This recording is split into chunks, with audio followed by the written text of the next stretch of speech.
In mere minutes, we have been given the best Spider-Man and Peter Parker than over the course of 14 years and 5 movies.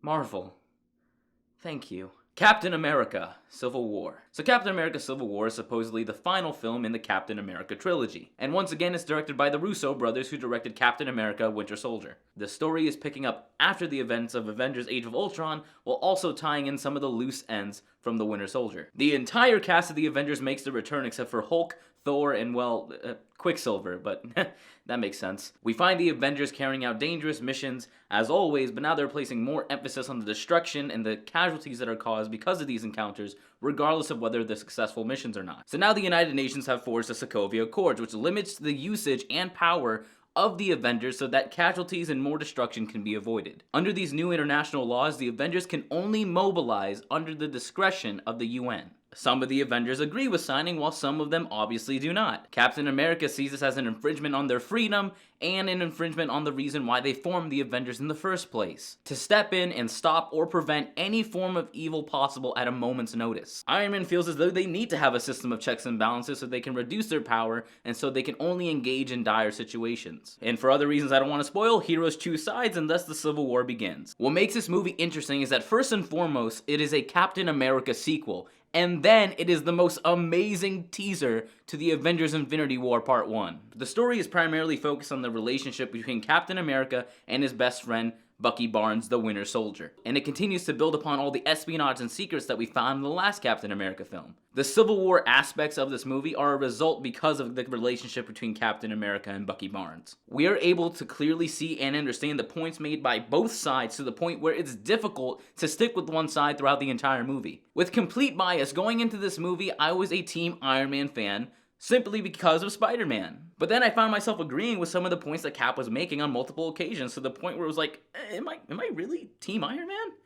Yeah, I don't know. And I've got to say that the Russo brothers have showed once again that they are capable of taking all of these extraordinary and over-the-top and larger-than-life events and making them realistic and down-to-earth. They make the characters feel realistic while placing them in plausible circumstances, all while creating tension. This story contains the much needed depth that many people say that superhero movies lack. I felt that one of the most impressive parts about this movie is that they were able to distribute the screen time among all the heroes during the action sequences. With that said, I felt that the stunts, spectacles, and fight choreography were the best we have come to see in a Marvel movie to date. We are given an ultimate superhero showdown that showcases every hero's weaknesses and strengths. The big superhero battle contains it all: powers, abilities, realistic fighting, and the best of all, humor. The Russo brothers were able to find the humor and lightness not just in the big battle scene, but throughout the entire film, and it makes a difference. My MVPs for this movie have to be Ant-Man, who was incredibly hilarious and entertaining, Black Panther, who was given a great introduction into the Marvel Cinematic Universe, and who was involved in a lot of the best hand-to-hand combat scenes. Chadwick Boseman kills it as Black Panther.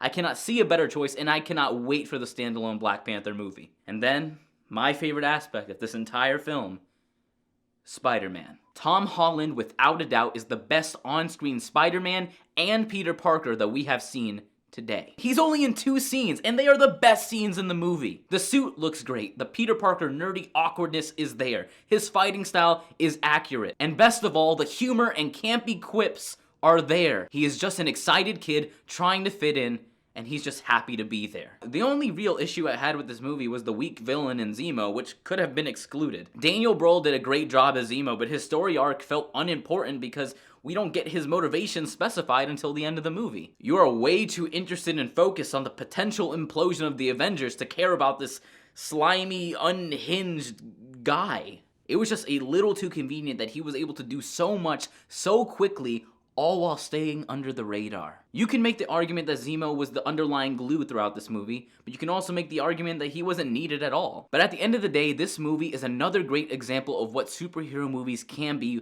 when they're taken a little bit more seriously. Every hero in this film, regardless of the size of their role, is fully established, and they all possess varying degrees of personal motivation for them being there. The plot is thick and meaningful while building upon recurring storylines and motivations throughout the MCU, while kickstarting new ones. Every aspect of this film was created with care, and it shows.